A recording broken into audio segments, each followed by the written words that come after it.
Yeah, Nick's going to shut the door now because in case any noises come from outside. Hello. It's Susie Walker here. I am with the wonderful Andrea McLean, award-winning author and TV presenter and author of a fantastic new book called Girl on Fire. I've read it. It's brilliant. I love it. Tell us a little bit about the book, first of all, Andrea. Oh my goodness. Well, first of all, thank you. And you were one of the first people in the whole wide world to read it because I sent you a sneaky copy before it even came out. So I just want to say how much I appreciate you and thank you for your support on this. If you're wondering why I'm looking down, literally my dog has just walked in the room and he could appear at any moment. Same. So I've got a new rescue puppy, Andrea. That here he comes. Hang on. Okay. Can you hold him up? Oh yeah. So he's just been a rescue. This is Bertie. Hello, Bertie. Teddy, come. I'm going to let them introduce each other. Teddy, come. He might growl because he's not brilliant when he sees dogs, as in he wants to sort of say hello. Oop, you've spun around. There we go. Oh! Yeah. So that's Teddy. What kind of dog is that? He's a Cavapoo. He's a Cavapoo. So oh my goodness. Hello. Oh my goodness. Hello. And he's a rescue as well. We got him from Battersea. Yeah, I know. I mean, it's really, but he's so needy, and we've only rescued him for 2 weeks, so he's a bit like, I need to be with you all the time. Look at you. Yeah. Like he is. That's why we called him Teddy, because he just looks like a bear. And he was a rescue dog as well. And I don't know. I think they come to you in a weird way. We're not looking for a dog. We foster dogs from Battersea, so we're quite used to giving them back. But there was something about him, just couldn't do it. Couldn't give him back. So yeah. I know the same. I wasn't planning to get another dog. And then all of a sudden, he came into my life to light up my life. But yeah, they do, don't they? I mean, right, I'm going to put you down. We do all of this self-development, don't we, Andrea? And then it's like, if you want to be happy, get a dog. It's as simple as that. Literally. Sometimes when I'm having a difficult day, and we all have difficult days, I just look at him. And literally, it starts from here. And I'm a big believer in this as well. Sometimes when I'm meditating and I try and really focus on my chakras and sort of open everything up, I think about him. And sometimes I'm looking at him and you can literally feel yourself just getting warm and you feel so filled with love. And it's for a dog. Honestly, it works every time. So filling yourself up with love, meditating. So tell us, let's start with the book. So you've got a amazing new book out. I have. Grab it off the bookshelf here. There you go. There it is. This girl is on fire. What inspired you to write it, darling? Tell us a bit more. Well, the book came about. Initially I wrote the prologue, not even knowing what I was writing was going to end up being a prologue to a book. It came about because I had a nervous breakdown last year, and that's such a deeply personal, private, horrible experience. And it's not something that I ever thought that I would end up talking about. And obviously we can talk about that in a moment. But while I was sort of in the middle of all that, there was this person that we know within our sort of family group, and we were all having this conversation over the phone, and it was on speakerphone. And this person, they were moaning. They were just moaning and moaning and moaning about their life. And it was the same. It was bitching, moaning, generally being a real sourpuss over things in their life that we'd already given advice on a month ago, 6 months ago, a year ago, 2 years ago. And they were still moaning about the same thing, but not doing anything about it. And I got so angry about this because I was in the middle of what I was going through, and I was really trying to take steps and improve my life. And I went upstairs. I thought, I can't listen to this anymore. And I always have a notebook, and I literally sat on my bedroom floor and I wrote what would then turn out to be the prologue for this book. And am I allowed to swear on this? Yeah. Oh, well, that's okay. And so, well, you'll know this. I literally, the first words of the book are shit happens. You have to find a way to get over it. Your life is not going to be this perfectly smooth kind of experience. But Yeah, if you don't do anything about it, your life will never change. And yeah, that was what ended up being literally the first words that were ever going to appear in this book.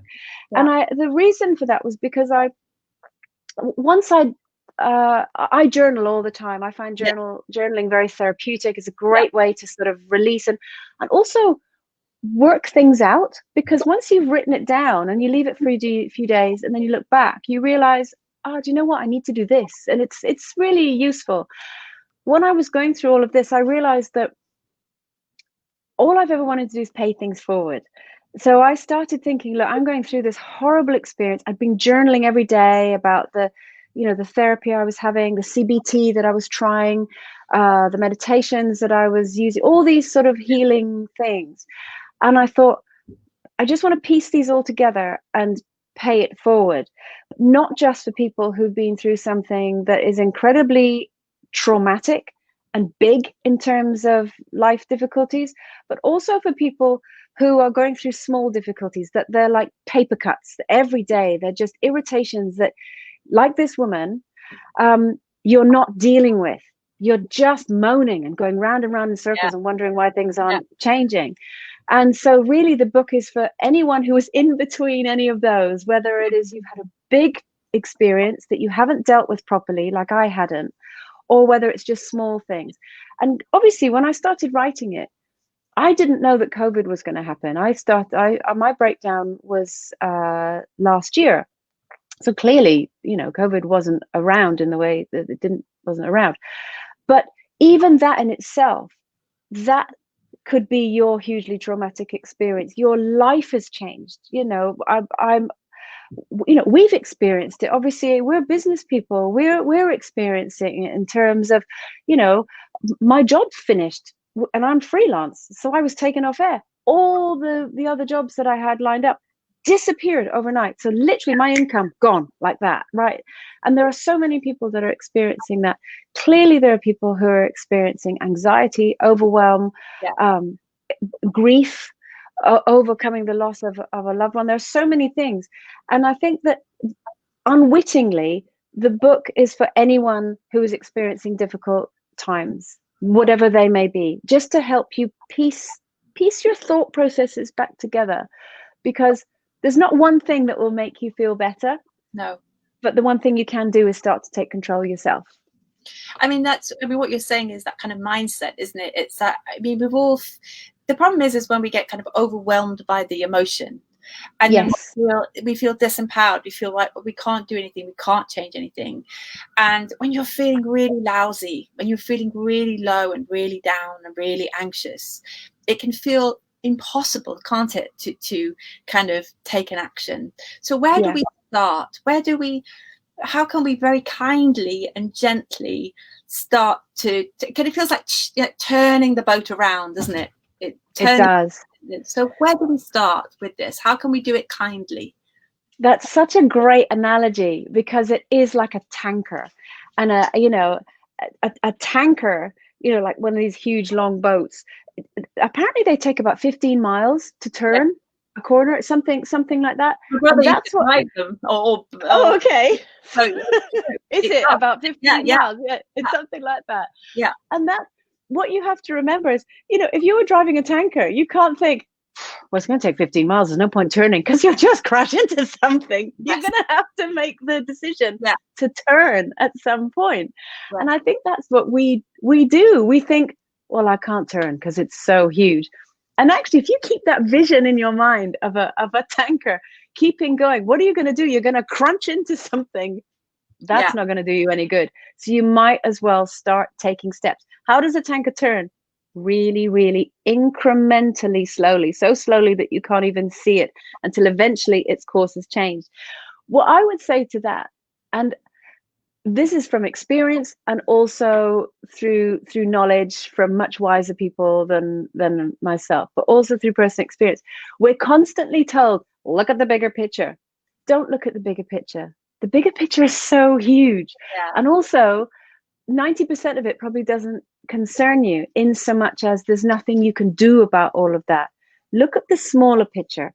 What is it within your immediate vicinity? And by immediate, it could just be within yourself, within your own brain, within your own heart, within your own home. What changes can you make in that way that will incrementally make your life a little bit better? I think, you touched on people feeling overwhelmed and anxious and powerless. And I know this from my own experience. That comes from feeling out of control, that everything is too big and too dark and too scary and too much to try and overcome. So what you have to do, and again, I know this from personal experience, is think, right, what can I control in myself? And the simplest thing that I would say to people, and it's so ridiculously simple, grab a piece of paper and a pen and write down 5 things that make you happy. You might think, well, that's utterly ridiculous. How is that going to help? I'm in a financial crisis. I'm in this. Don't think about that stuff. Just right now, think of 5 things that make you happy. Yeah. Nick gets really cross when this comes up in conversation, because when I did this myself, I was having CBT. I was literally crying. I looked like Alice Cooper, the mascara down my face. And the therapist said to me, grab a piece of paper and a pen. I'm like, ugh. I didn't write him, which is terrible. He gets more cross and I still don't. He's here. He's sitting in the room. But at that time, the things I wrote down were walking a dog and feeling his joy. Because there is nothing more beautiful than when you take a dog for a walk, you get out in the fresh air. It's what I was doing this morning. That's why I literally came screeching in and just made in time. This glow is sweat. Walking and seeing their ears flapping. And there's something so simple about taking him or her out and feeling their joy. All they want is to get some fresh air. Sitting in sunshine. That was another thing on my list. Just that moment when you raise your face to the sun, and it doesn't matter whether it is autumn, winter, spring, whatever, it just that feeling of some sunshine on your face, that lifts your spirits. Making my garden look beautiful. Gardening is so therapeutic. Yes. People think that's gardening's old lady stuff. No, it's not. Gardening is getting your hands dirty and getting back into nature. And there's something so incredibly simplistic and powerful about planting something and nurturing it and taking care of it and watching it grow and trimming it back and looking at it and thinking, I did that, because you're not thinking of anything else at that moment other than gardening. Yeah. And gardening is very different to decorating. And I've always been really into interior design and all this sort of stuff. And the great thing about that is, you paint a wall and put a cushion. It doesn't change. It stays the same. The difference with gardening is if you don't look after it, doesn't matter how much you love that plant, it's going to die. It's going to, if you don't water it, it'll keel over. And actually, we're the same. You can't just paint us and put a cushion there and then that's it, you're all fixed. You need to keep tinkering away at it. And I think that's what we forget. We think, oh, I'm good now. I'm good. I read that book. I'm fine. So that would be my sort of first thing. Write down a list of things that make you happy. And then think, why am I not doing that? And just find ways to introduce that into your life. That's why this morning, like I say, crazy busy day yesterday. Went for a walk this morning. I have 100 things I need to do today. And I put them to one side and went, no, I need to go for a walk. I need some fresh air. I'll do all them when I get home. And I'm really glad I did. Yeah, I mean, this is the thing. There's always a million things to do. There's always a million things, but it's being able to, what you're talking about to me sounds just like, self-care practices that will really support and help you. So, I mean, you're feeling really overwhelmed. You're feeling, it might be that, the COVID piece or whatever it is, or you're worried that you're facing some really dark stuff in your life, so you can start taking the baby steps. But I know with the Girl on Fire, you also have a really big vision to empower 100 million women to love their lives. It's a fantastic vision. So we have alongside, we have the baby steps, like what can you do now to make yourself feel better, but how can you also be inspired by a vision that makes you kind of light yourself up, that you can go, okay, this is what gives me purpose and meaning. We're such a big fan of this idea of purpose and meaning, as well as baby steps. So how do we connect with a vision for ourselves? How do we do that? Say it out loud. It's so scary. So scary. I can remember when, you know, when I first launched the website, thisgirlsonfire.com, and we, you know, it was initially it was a blog, and it was just me again putting out information to make women feel good. That's all I've ever wanted to do. Is when I was young, it was help friends, and then as I've got older, it's, you know, it's helping women, and also younger women and any age women. And then Nick and I were talking, because obviously my husband, he runs the site with me. And we thought, what's our goal? Why are we actually doing this? Let's be really bold. And I said, do you know what? My ultimate goal is I want to empower 100 million women around the world to feel great about themselves. And what my vision is one day, you know, what I hope to see, and sometimes I can see it, I can literally see it, is there will be a This Girl Is on Fire on every continent. Because there are cultural differences that obviously one site can't accommodate. So one in Africa, one in Asia, one in Europe, one in South America, so that each This Girl Is on Fire is speaking to women in a language that they'll understand. Because for me, it's so important that women learn from a really young age. And by the way, women, I also mean teens as well, sort of older teens, to silence that voice inside that says, don't do that because people are going to laugh at me. I better dim my light because boys don't like it if you're, you know, if you're too smart, or you're too loud and they think you're a show off. There's something that happens in puberty, and somehow women are told, do you know what, turn yourself down a little bit because nobody likes a show off. And actually, you're not showing off. You're just showing how bright and amazing you are. And I know what it feels like to feel powerless, small, to have your light dimmed, and to be left feeling so vulnerable. And I don't want any woman to feel like that. So for me, I want to help women not even get into that situation in the first place. And how to do that is to educate them. So going back to your original thing, to say it out loud felt, that's ridiculous. How can one woman, I'm just one woman, how can I do this crazy big thing? But we have a whiteboard in our office. I'm in our office right now at home. We wrote it down. And then I just started getting used to seeing it. Empowering 100 million women around the world. Yeah, all of a sudden it didn't seem so crazy because I'm seeing it every single day. And then we made the step, we're going to put this on the website. I'm actually going to announce it to the universe rather than just, you know, in our office quietly. And I kind of did it like that. People are seeing it now, and people say, and they did it. People went, that's amazing. That's a really great goal. Yeah. And suddenly, because I've said it out, you know, first of all, just wrote it down in my journal, then put it up on the board, then put it on the site. Suddenly it's become incorporated in my language. And so I now say it really matter-of-factly. Yeah, my goal is to empower 100 million women around the world and help them feel great about themselves. Yeah. And it doesn't seem ridiculous. And Nick and I were laughing about it when we went for the walk today, because we can't help talking about work. We try not to, but ideas come and we end up talking about stuff. And we realized that when I wrote that statement, I hadn't even thought of the book yet. I didn't know that I would end up writing this book. I'm already getting excited thinking about my next book and how that's going to help and how we're changing things on the site. So writing down crazy, huge, earth-shattering goals and then making them part of your sort of everyday life stops them feeling too big and scary. Because going back to the tanker thing, how do you get there? You don't just go from here, massive step. You take loads and loads and loads and loads of tiny steps, and each one moves you forward. And that's it. And it's the forward momentum that's exciting. Each little thing is a tick. Yeah. No, I mean, you're saying the things that I hear my readers say all the time, which is that kind of had the big vision and then take the baby steps. But what seems to scupper us is this kind of, you know, you've touched on there, the kind of imposter syndrome. Who am I to do this?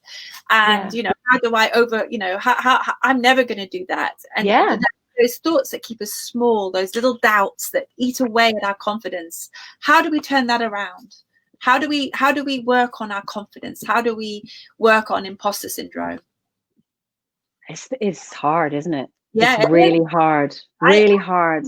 We all have it, and it doesn't go away. People think that, you know, that there's one of the chapters in my book is about the fear factor, and about overcoming that feeling of being scared. And that's where imposter syndrome comes from, is because we're really scared, and it's that voice on our shoulder. Who are you to think that you can do that?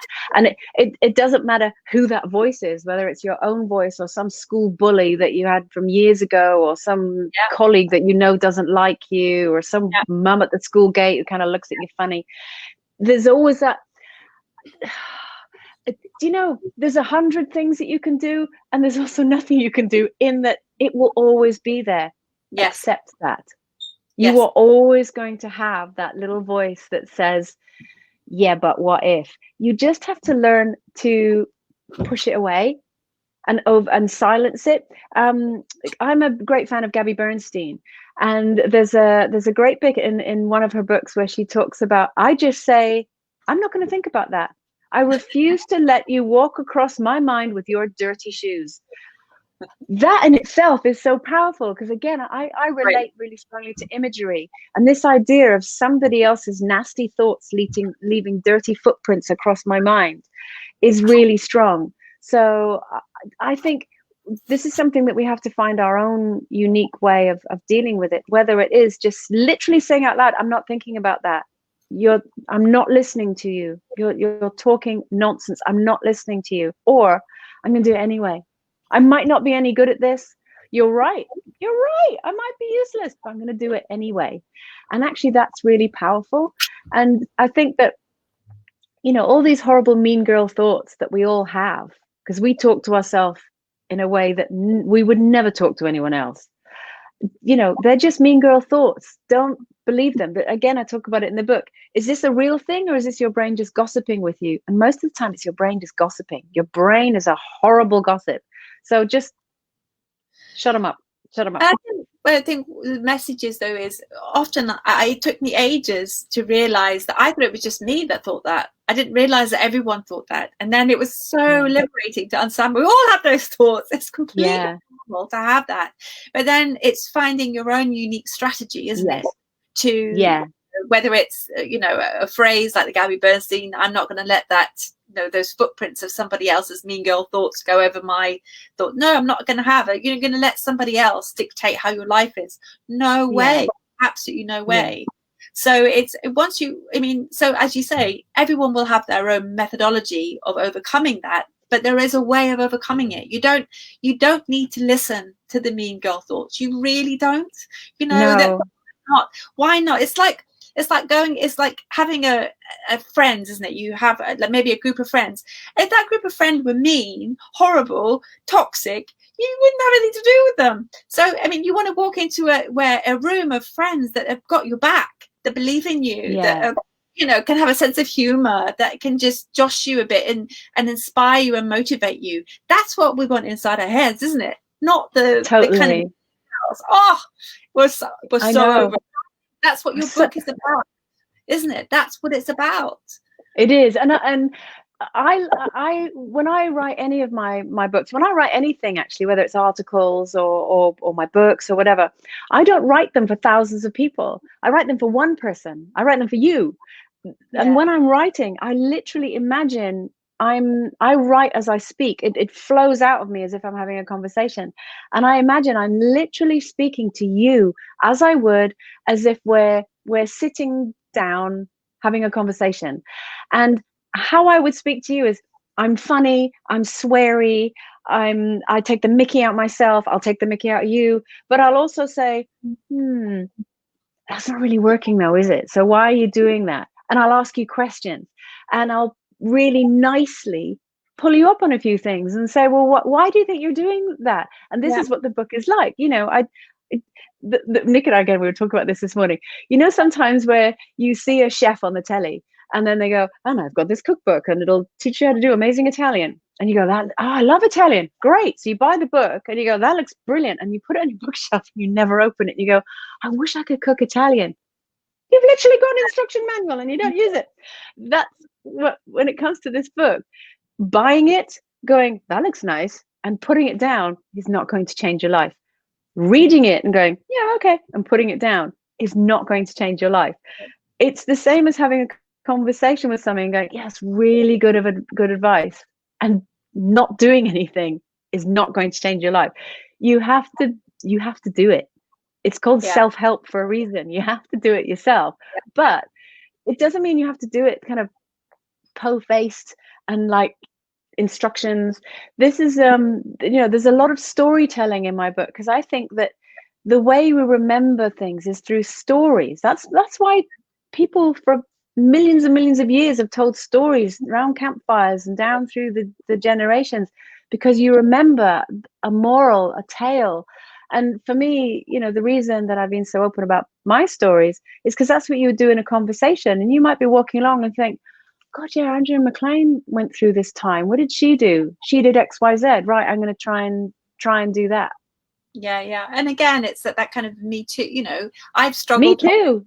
Yeah, and there is a way out. I mean, what we say always at Psychologies is the darkness exists. Do you know what I mean? It's not, people, talk about positive psychology and happiness, but of course, we all feel down, we all feel low, but you don't have to stay there.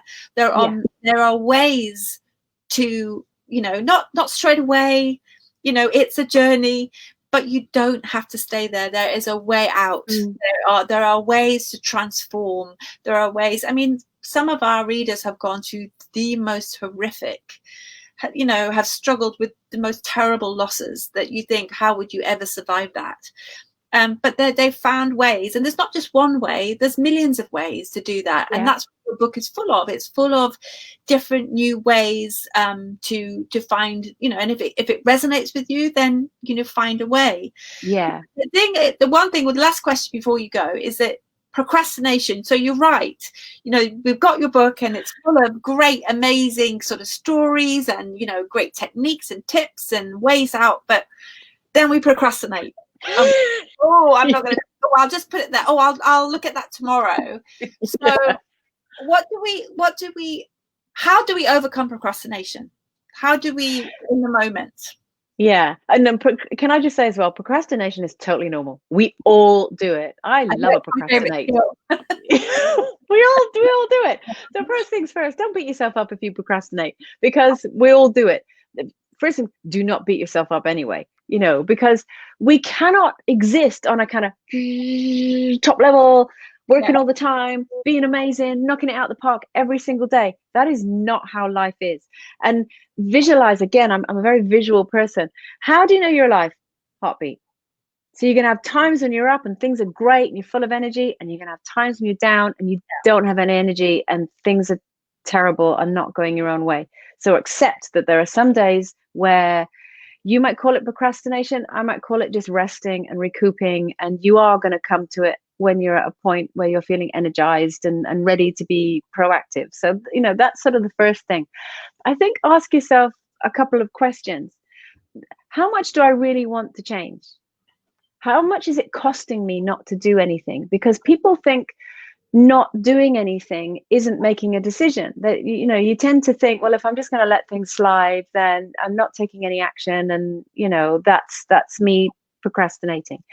Not doing something is still a decision, and that was a shock to me when I realized. I thought, well, no, it's not. I haven't done anything, so how can I possibly? Actually, it's not, because if you're not doing anything for a sustained period of time, you're making a decision to stay exactly where you are.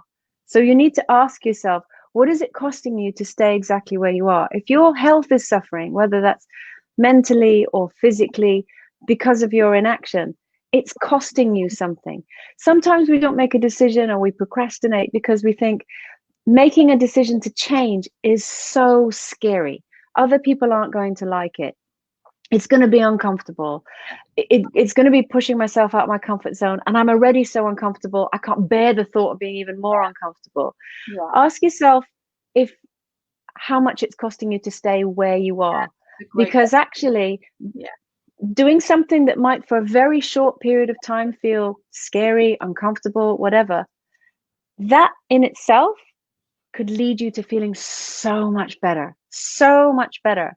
So although there's comfort in your discomfort, because we all get comfortable in our discomfort, we kind of know where we are. There's even the saying, better the devil you know. Yeah. But actually, no, a moment of discomfort could lead you to feeling so much better. And remember what it's costing you to do nothing. It is taking a toll. You think it's not, but it is. It's taking a toll on you mentally and physically, and romantically. It could be affecting your relationships in so many other ways. So I think bear that in mind. I think it's that piece around the difference between the kind of comfort zone and the stretch zone, isn't it? And then there's the kind of complete freak yourself out zone. So it's that, it's trying to not freak yourself out, because often people make a leap and it's too much. It's too big. Too big. Flat on your face and you think, oh, I can't do this. Yeah. So I love your kind of approach of baby steps, and to turn the tanker around, as you said earlier, is just start making some decisions. Maybe get in touch with the bigger vision. What do you want, the big vision for your life? And then start today, right now. What are the steps that you can make to start changing the direction of where you really want to go? People talk all the time about having huge goals, and I have huge goals, but actually you need to set your goals. They're your someday goals. You need to have your today goals, and then your tomorrow goals, and your next week goals.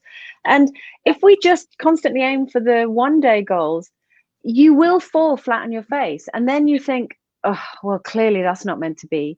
But you've set the bar too high for yourself. I heard a brilliant bit of advice recently. I'm always open to advice. I listen to podcasts, I read books. I'm like a sponge. And basically it was saying, you need to set your motivational goals for when you're at your lowest. And I was like, no, surely you set them when you're at your highest. Good. No, you set it when you're low.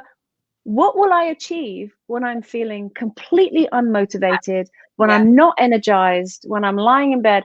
What is the best thing that I can achieve then? That's your goal. And it makes total sense. If you think about, like, in January, actually I don't do it in January because my new year is in September, not January. My new year is like the new school year with my new school bag and everything. I never do it in January. And you think, right, this year I'm going to do this. If you start off all motivated, I'm going to go to the gym 7 days a week. I'm only going to live on juice and water and, never eat another Jaffa cake. But as soon as you have a Jaffa cake and a glass of wine, you think, well, that's it, I've failed. You need to set it.